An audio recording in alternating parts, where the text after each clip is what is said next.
நம்ம big Boss team குறிப்பிட்ட கண்டஸ்டன்ஸ்க்கு மட்டும் ஸ்பெஷல் ஹிண்ட் தரதாகவும் கமல் சார் பர்பஸ்ஃபுல்லாக தான் நெகட்டிவாக ஷோ கொண்டு போகிறதாகவும் ஒரு தகவல் இப்போ சோஷியல் மீடியாவில் பரவிட்டு இருக்கு. அது என்ன அப்படிங்கிறத இன்னைக்கான வீடியோக்குள்ளே போய் பார்த்துடலாம். அதுக்கு முன்னாடி யாரெல்லாம் நம்ம சேனலை சப்ஸ்கிரைப் பண்ணாமல் பார்த்துட்டு இருக்கீங்களோ சட்டுன்னு போயிட்டு சப்ஸ்கிரைப் பண்ணிட்டு வந்துருங்க, லைக் பட்டனை தட்டி விட்டுருங்க. வாங்க வீடியோக்குள்ளே போயிடலாம். இந்த சீசன் ஸ்டார்டிங்ல இருந்தே சர்ச்சையாக போயிட்டு இருக்க நிலமையில இப்போ ஒரு பிரபல யூடியூபர் ஒருத்தர் மாயா, பூர்ணிமா அண்ட் அர்ச்சனாக்கு Bigg Boss team special hint கொடுக்குறாங்க அப்படின்னு சொல்லியிருக்காரு. மாயா அண்ட் பூர்ணிமாவோட ஃப்ரெண்ட்ஷிப் வெளியில் வேற மாதிரி ப்ரொஜெக்ட் ஆகுது, டிஸ்டன்ஸ் மெயின்டைன் பண்ணுங்க.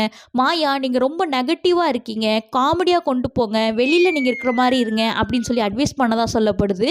அதே மாதிரி நம்ம அர்ச்சனா ஸ்டார்டிங்கில் அழுதுகிட்டே ஒரு மாதிரி ரொம்ப டல்லாக இருந்ததுனால பார்க்க நீங்கள் ப்ளசண்ட்டாக இல்லை, மேக்கப் போடுங்க, உங்களை ப்ளசண்ட்டாக காட்டுங்க அப்படின்னு சொல்லி அட்வைஸ் பண்ணதான் சொல்லப்படுது. இதுக்கு முன்னாடி இருந்த ஒரு சீசன்லையும் மதுமிதா இஷ்யூ நடந்தபோது நாங்கள் இதை டெலிகாஸ்ட் பண்ண மாட்டோம் அப்படின்னு பிக் பாஸ் அனௌன்ஸ் பண்ணதாவே அப்போ இருந்த கண்டஸ்டன்ஸ் எல்லாரும் சொல்லியிருப்பாங்க.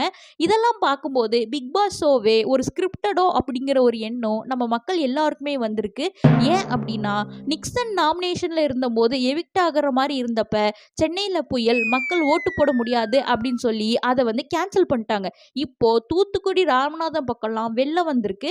ஆனால் இப்போ ஏன் நோ எவிக்ஷனை அனௌன்ஸ் பண்ணலை அப்படிங்கிறதும் நம்ம மக்கள் மத்தியில் ஒரு டவுட்டாக தான் இருக்குது. இதை பற்றி நீங்கள் என்ன நினைக்கிறீங்க அப்படிங்கிறத மறக்காம கீழே கமெண்ட் பண்ணிவிடுங்க. இந்த மாதிரி பிக் பாஸ் அப்டேட் உங்களுக்கு வேணும் அப்படின்னு நினச்சிங்கன்னா நம்ம சேனலை சப்ஸ்கிரைப் பண்ணி வச்சுருங்க. இந்த வீடியோ பிடிச்சிருந்துச்சுன்னா லைக் பண்ணிவிடுங்க. Thank you, tata, bye by.